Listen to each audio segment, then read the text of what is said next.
Dynasty owners, what's up? It's Jay Pounds, and we got another weekly rebuild video for you guys.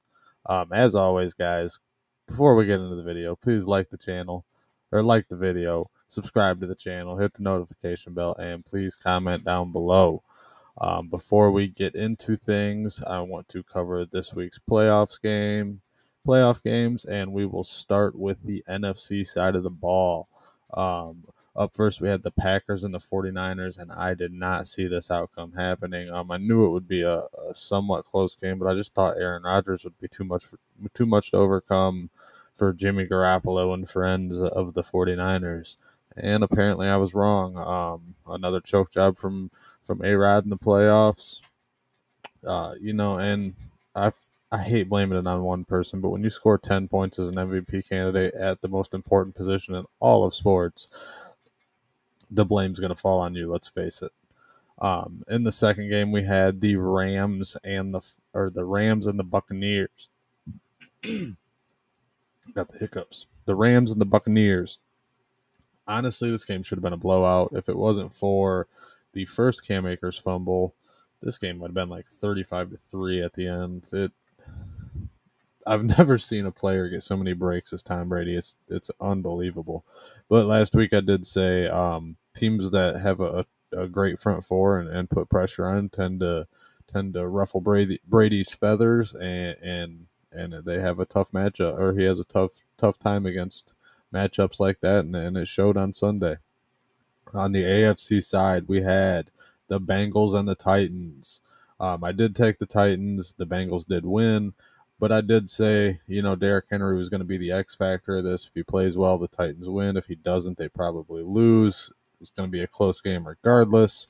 And Derrick Henry just didn't look like Derrick Henry. Unfortunately for the Titans, they were the 1 seed, and they are bounced by the Cincinnati Bengals. Joe Burrow, man, he just has this cool presence about him, and it's cocky, but it's not. You don't hate him for it. I don't know. I really, even as a division rival of my Steelers, man, I really, really enjoy watching this kid play. Maybe it's the Buckeye connection. I don't know, but I'll definitely be a Bengals fan this Sunday. That's for sure. I will be rooting for him. It's an Ohio team. I live in Ohio, but more or less, man, I just really, really enjoy watching Joe Burrow play. His press conferences are gold. He just has it all, man. I hope he's great for a long time to come. It'll be a lot of fun to watch. And in the final matchup, the game of the year, probably the game of the decade, we had the Bills and the Chiefs. And this game was just, for the first 3 quarters, there was some action, but it wasn't anything too crazy. And at the end of the fourth quarter, it just blew up. There was 25 points in 2 minutes. Both teams were probably just spent at that point, especially on defense. And as you've seen, Kansas City wins the coin toss in overtime, and they essentially win the game. I honestly believe if the Bills get the coin toss there, they win the game. And if you pay attention to me on Twitter, you'll know I'm not a big fan of this overtime rule. I never have been. I would prefer a soccer style shootout to where each team gets 4 plays from the 10, and if you convert 3 and the other team converts 2, you win. If you both get 2, then it goes down to one play from the 5 each, until one team doesn't score. It's not a lot of. You don't have to worry about the length of the game in that way. Yeah, it takes special teams out of it, but let's be honest, so does regular overtime. I mean, unless you're kicking a field goal, there's not a whole lot of special teams involved in overtime, so that's not really a big deal.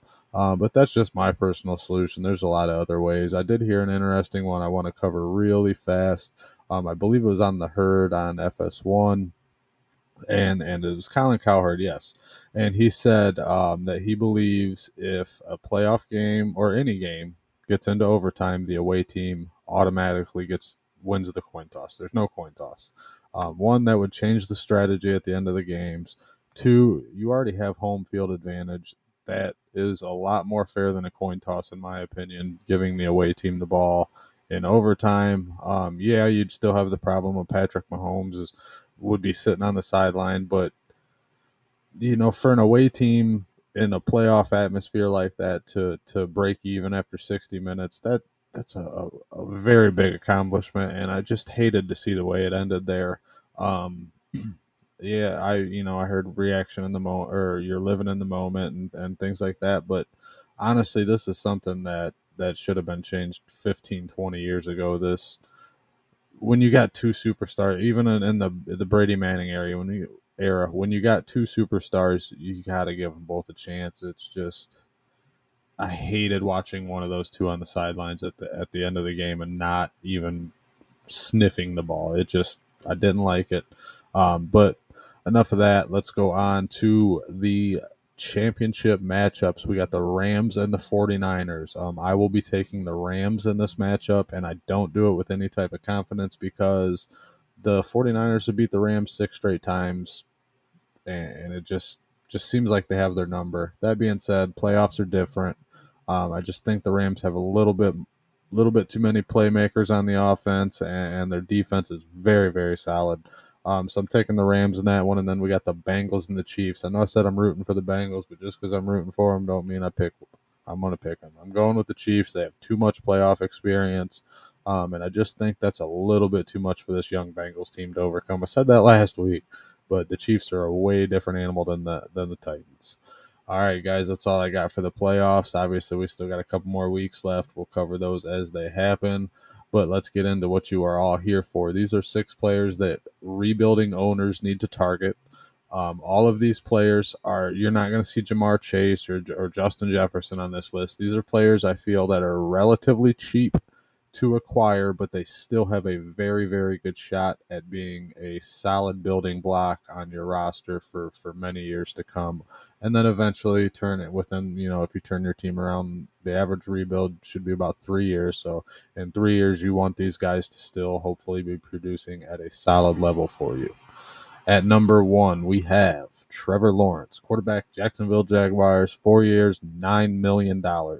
I thought about putting Trey Lance here over Trevor Lawrence, but honestly, after this season, optics is a big deal in trading in fantasy football, and I feel like the optics around Trevor Lawrence and the Jacksonville Jaguars is horrible right now. I mean, obviously, I know it is, and I just feel like that could put his value a little bit lower than Lance's at this point. Maybe somebody's ready to move on and take a chance on a different young quarterback, especially because he plays in Jacksonville. That should just have a bad ring to it to owners. Trevor Lawrence in Jacksonville. It didn't work out, but you got to think Trevor Lawrence was playing around a ton of dysfunction with Urban Meyer as the coach. He's going to get a whole new staff, and we've seen these great quarterbacks struggle bad when they come into the NFL. Look at Peyton Manning. Troy Aikman was terrible. So I'm not writing Trevor Lawrence off anywhere near yet. I want to see him with a capable coaching staff and things like that. And honestly, if you have being a rebuilding team, you should have other owners draft picks. Let's be honest. If not, you're in for a very long rebuild. And those rebuilds are out there, but this kind of doesn't tend to them. So you should have other owners draft picks. Trade somebody in the middle of the first round, with the middle of the first round pick and try to get Trevor Lawrence. And you should be able to. You might even be able to get him for a solid player in a second. At number 2, these guys are in no particular order as well. I never put these guys in any type of order. There's too much change in value between different owners just because of the contracts and things like that. Obviously, fantasy football is a very opinionated game, and you'll find that a little bit more in Dynasty Owner. People feel very strongly on certain players because of their contracts and things like that, and that's what makes it a lot of fun. That's why NFL GMs don't trade certain players because they're on such a good contract. But anyway, at number 2, as you see here, we got Rashad Bateman, wide receiver, Baltimore Ravens. He's on a 4-year, $3 million deal. Rashad Bateman looked very good when he played this season. It's a matter of if he can stay healthy or not. Nobody spent a first-round draft pick last year to get him. I don't think you will need to spend a first-round draft pick to acquire him now, especially after he was injured half of the season. But like I said, when he did play, he looked like a true alpha receiver, somebody that Lamar Jackson can actually depend upon. We will see if Lamar Jackson is a good passer now that if Rashad Bateman can stay healthy. You guys got to remember, he was throwing Tyreek Hill's one of a kind. Marquise Brown is not Tyreek Hill, and that's who Lamar Jackson's been throwing to. Mark Andrews had an excellent year. I think between him and Bateman, it could be a very, very good duo moving forward. And I think that is definitely worth a second-round pick, especially if you have other owners' picks, as I said earlier. At number 3, we have Darnell Mooney, wide receiver, Chicago Bears. He's on a 3-year, $894,000 deal. I love Darnell Mooney going forward, and I almost didn't put him on this list because I feel like his trade value may be a little bit too high right now. But that being said, just put a feeler out there at least on Mooney. He is going to be, it looks like he is going to be Justin Fields' number 1 wide receiver for a while. Whether they draft somebody or not, I still think Mooney ends up being the number 1 guy. It just seems like him and Fields have an excellent connection. But there is a lot of optics in this trade here. If you're going after Mooney, you can go 2 routes. You can either try to get him before the draft. But me personally, I would wait until after the draft to see if the Bears draft a receiver high. The first 2 rounds, I would say. If they do, that should hurt Mooney's value a little bit, and you may be able to acquire him at a reasonable price. But he is definitely somebody I'm looking at for a rebuilding roster. He's tied to what I feel is going to be a very, very good quarterback for a long time, and Mooney should benefit huge from that.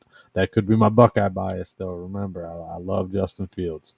At number 4, might be a little surprise here. We got James Robinson. He is the running back of the Jacksonville Jaguars. He is on a 2-year, $700,000 deal. $750, we'll call it.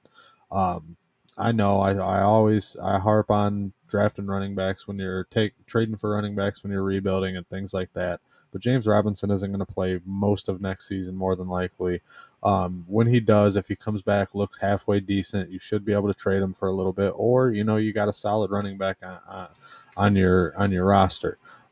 This is more of a trade I would go to if you're a year or 2 away instead of just starting a rebuild. I don't know if I would trade for him if I'm just starting a rebuild, but he is definitely somebody rebuilding owners can trade and feel confident about. He has shown you what he can do on an NFL field for a while now, and he's done well at it. At number 5, we have Pat Friarmuth. He is a tight end, Pittsburgh Steelers. He's on a 4-year, $1.5 million deal. I love starting at tight end and rebuilds. It's probably my favorite thing to do. I like to go out and secure a nice young tight end, and then I worry about the rest after that. Because tight ends they tend to take so long to develop in the NFL. And I know, obviously, with Friarmuth here and Kyle Pitts, the development seems to be getting a little faster, but I still would rather have them first, let them develop and become the star that they are by the time you're ready to compete. And if for some reason they're a bust, then you trade your draft assets away for a tight end.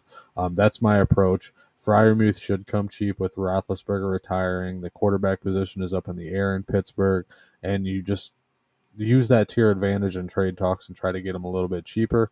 Remember, don't overpay for any of these guys. These are guys I feel like they're definitely worth it if they come at the right price, but you never want to overpay when you're rebuilding. Your draft capital is very important if you're in the midst of a rebuild. At number 6, the final guy, we got Brandon Ayuk. He was a wide receiver for the San Francisco 49ers on a 3-year, $3 million deal. We've seen Ayuk over an 8-game stretch have 6 games with 17.5 dynasty owner points or more. And there was 2 games in there that he didn't have the 17.5 points, and I believe he missed those due to injury. He had 0 targets in both of them. Either it was a silly Kyle Shanahan benching, or he was a little banged up and missed those games. But he had an absolutely dominant stretch, and we kind of were hoping it would turn in. And it was during the playoffs of fantasy, the last 3 games of it were. And we were really hoping that would carry over into the following season, and then Debo Samuel happened.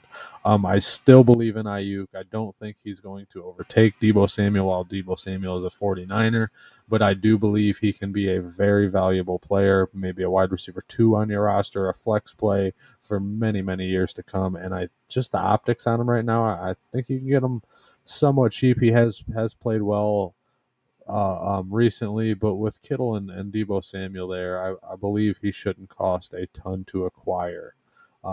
That's all I got for you guys for these these players you would like to target as a rebuilding owner.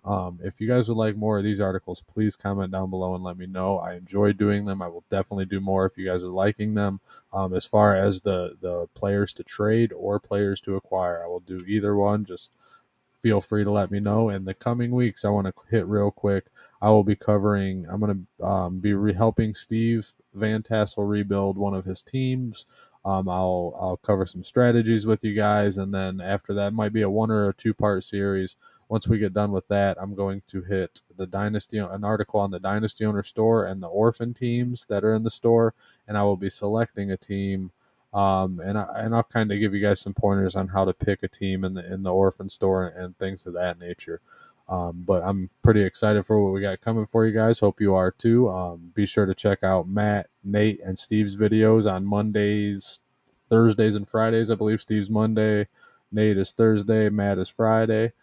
Stay safe out there. Good luck on your 2022 chase for the ring, and we will catch you guys next week.